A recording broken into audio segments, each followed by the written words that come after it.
बहुत पुरानी बात है। एक गांव से नदी गुजरती थी, जिसके किनारे एक साधु बैठा रहता था और जोर जोर से चिल्लाता रहता था, जो चाहोगे वही पाओगे, जो चाहोगे वही पाओगे। साधु को गांव के सभी लोग पागल, कुछ लोग मूर्ख और न जाने क्या क्या समझते थे। साधु हमेशा यही चिल्लाता रहता था और भगवान की भक्ति करता रहता था। बहुत दिन बीत गए। एक दिन बेरोजगार लड़का वहां से गुजरा। उसने साधु की ये बात सुनी और दौड़ा दौड़ा उनके पास पहुंच गया। साधु ने मुस्कुराते हुए कहा, हाँ बेटा, जो तुम चाहोगे वही तुम पाओगे। लड़के ने फिर एक बार कहा, क्या आप सच कह रहे हैं? क्या सच में मैं जो चाहूंगा वही मैं पाऊंगा? साधु ने कहा, हाँ, जो तुम चाहोगे वही तुम पाओगे। लड़के ने कहा, क्या मैं सोने चांदी का बहुत बड़ा व्यापारी बन जाऊंगा? साधु ने कहा, हाँ बेटे, तुम अवश्य बन जाओगे।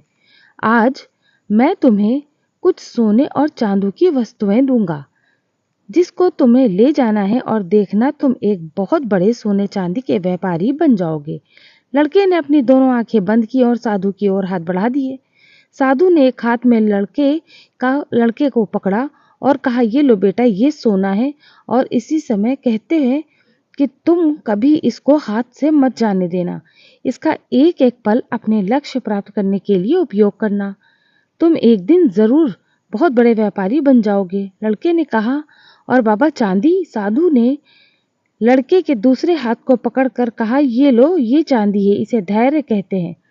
अगर तुम मेहनत और वक्त का सही उपयोग करके भी लक्ष्य प्राप्त ना हो, तब तक तुम धैर्य रखना और देखना तुम धैर्य में कितनी ताकत है। अगर तुम ये सोना चांदी हमेशा अपने पास रखोगे, तो दुनिया की कोई ताकत तुम्हें बड़ा व्यापारी बनने से नहीं रोक पाएगी। उस लड़के ने साधु की बात को अपने मस्तिष्क में बहुत अच्छे से बैठा लिया और कभी भी अपने वक्त का ना दुरुपयोग किया और ना कभी उसको हाथ से जाने दिया। वो अपने लक्ष्य को पाने के लिए निरंतर ही प्रयास करता रहा और जब वो हार जाता तो वो धैर्य का सहारा लेता और फिर दोबारा कोशिश करता। देखते ही देखते बहुत कम समय में उस लड़के के अंदर व्यापार करने के वो गुण आ गए जो अभी तक किसी में नहीं थे। उसने बहुत छोटे से काम से शुरुआत की और अपने व्यापार को बड़े स्तर पर ले गया। आज के समय में वो सबसे बड़ा व्यापारी जो उसने उस दिन साधु से मांगा था बन गया। उसने अपने लक्ष्य को प्राप्त करने के लिए अनेक संघर्ष किए, अनेक चीजें सीखी और ना अपने समय का दुरुपयोग किया, ना कभी अपना धैर्य खोया और उसने वही पाया जो वो चाहता था। तो कहानी से सीख, समय और धैर्य वो ताकत है जिसका उपयोग करके हर व्यक्ति अपने मन मुताबिक लक्ष्य को प्राप्त कर सकता है।